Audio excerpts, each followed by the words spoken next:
Arus balik mudik Lebaran mulai terjadi sejak Sabtu, namun demikian ada persoalan lain yang nantinya akan melanda warga yang menerima para pemudik terkait penularan virus COVID-19.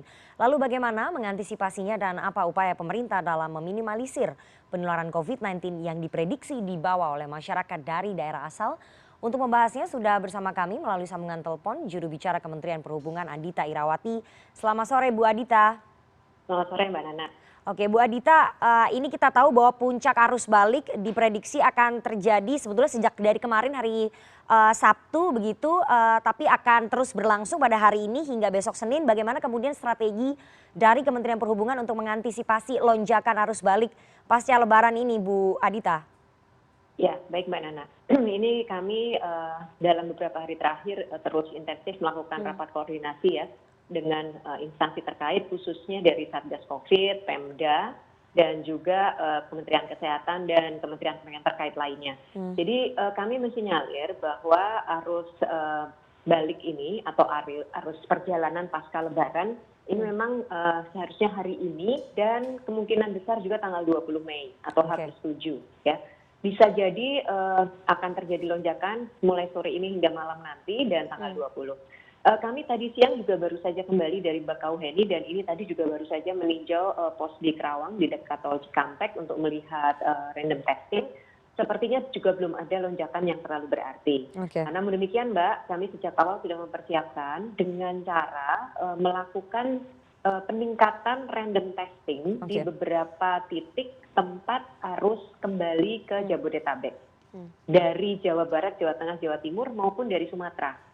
Apalagi kita dapat informasi dari Satgas bahwa di Sumatera ini dalam beberapa bulan terakhir terjadi lonjakan kasus ya. Sehingga memang perlu sekali screening para pelaku perjalanan yang sudah sampai Sumatera untuk kembali ke Jabodetabek ini memang perlu ada screening yang ketat khususnya di pelabuhan di Bakauheni. Jadi itu Mbak, kita lakukan peningkatan pengecekan dan juga random testing. Sementara di Bakauheni ini karena ketentuannya sudah wajib menunjukkan dokumen negatif, itu juga kita akan lakukan pengetatan lagi dalam pengawasannya. Oke, ya Bu Adhita, artinya Sumatera menjadi perhatian khusus dari Kemenhub begitu ya untuk dilakukan peningkatan pengetesan, mengingat jumlah kasusnya cukup melonjak tajam begitu Bu Adhita ya? Betul sekali, ini juga sudah kami koordinasikan tentu bersama Satgas dengan Kapolri, ya, dengan Polri dan juga dengan TNI, karena ini nanti koordinator utamanya di lapangan adalah pihak Polri Mbak. Jadi tadi kami juga sudah bertemu dengan Kapolda Lampung, membahas bagaimana penanganannya terhadap penumpang yang akan kembali ke Jawa ya, khususnya ke Jabodetabek. Jadi akan dilakukan pengecekan kembali dokumen-dokumen negatif COVID yang diharapkan itu masyarakat sudah melakukannya sejak awal di tempat asalnya ya, di kota keberangkatan. Nah nanti di pelabuhan akan dilakukan pengecekan lagi oleh petugas-petugas dan akan pengecekan ini berlapis ya. Nah akan ada beberapa penyekatan di jalan tol dan juga ketika keluar tol sampai nantinya masuk ke pelabuhan. Gitu Mbak. Oke Bu Adhita, kalau berkaca pada arus mudik kemarin pengecekan ataupun random testing ini menyebabkan kemacetan yang cukup panjang begitu terutama di transportasi darat ya di jalan tol. Bagaimana kemudian mengantisipasi untuk random testing nanti peningkatan pengetesan untuk transportasi darat supaya tidak menyebabkan kemacetan yang sangat panjang di jalan tol Ibu untuk arus balik nantinya Bu Adhita?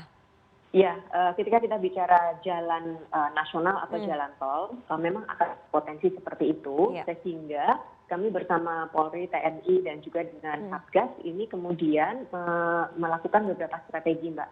Jadi penyekatannya memang diperbanyak, dan kita tentu akan melakukan buka tutup ya, dalam arti begini, ketika di satu penyekatan sudah mulai terjadi penumpukan, kita akan buka dengan asumsi akan disekat di titik selanjutnya. Nah di sana nanti akan dilakukan lagi random testing. Jadi memang harus kita lihat situasi dan kondisi di lapangan ya. Ketika sudah mulai penuh kita akan buka, tapi nanti akan ada lagi titik-titik selanjutnya di mana random testing akan dilakukan lagi.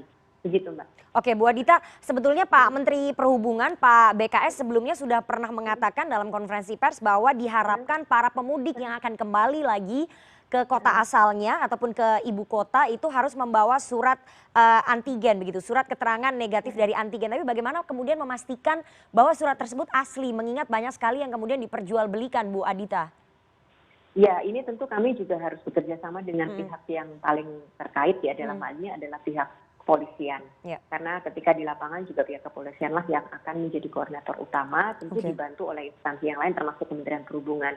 Ya, kami berharap ini masyarakat juga tidak main-main ya dengan hal ini ya. Betul. Kita juga sudah lihat beberapa case kemarin kan ketika terjadi pemalsuan atau penggunaan yang bekas, itu semua sudah dilakukan tindakan dan bahkan ada pasal-pasal pidana juga, hukum juga yang sudah diberlakukan, sehingga kami berharap juga masyarakat tidak main-main dengan hal ini gitu.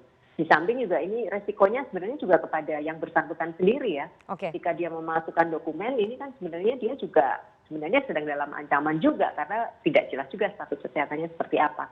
Jadi sekali lagi Mbak, ini kita minta masyarakat melihat hal ini sebenarnya untuk kepentingannya sendiri dan tentu juga kepentingan orang lain. Sehingga jangan sampai itu kemudian dilakukan pemalsuan dan sebagainya. Di samping juga Polri sekarang sangat intensif Mbak melakukan tindakan terhadap hal tersebut.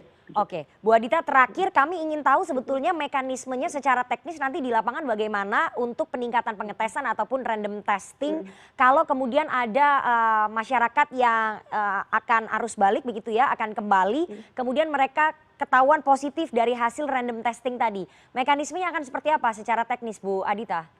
Ya, baik Mbak. Jadi di setiap tempat random testing ini tentu sudah dilakukan koordinasi juga dengan Dinas Kesehatan setempat, ya, dengan Satgas COVID daerah di lokasi masing-masing. Jadi ketika kita temukan ada random testing menggunakan antigen itu reaktif, itu tentu akan segera dilakukan koordinasi dengan Dinkes. Jika yang bersangkutan ini tanpa gejala akan kemudian dilakukan karantina di beberapa lokasi ya, dan itu nanti akan ditindaklanjuti oleh Dinkes setempat. Sedangkan kalau kemudian memang bergejala tentu akan langsung dirujuk ke rumah sakit Mbak untuk dilakukan tindakan lebih lanjut begitu. Oke, kita tunggu saja nanti bagaimana arus baliknya, semoga tidak terjadi lonjakan kasus COVID-19 dan tidak banyak kemudian yang terdeteksi positif dari random testing yang dilaksanakan oleh teman-teman dari Kemenhub dan juga aparat kepolisian begitu ya Bu Adita. Terima kasih sekali juru bicara Kementerian Perhubungan Bu Adita Irawati atas waktunya kepada CNN Indonesia Newsroom sore hari ini. Sehat selalu Ibu. Terima kasih.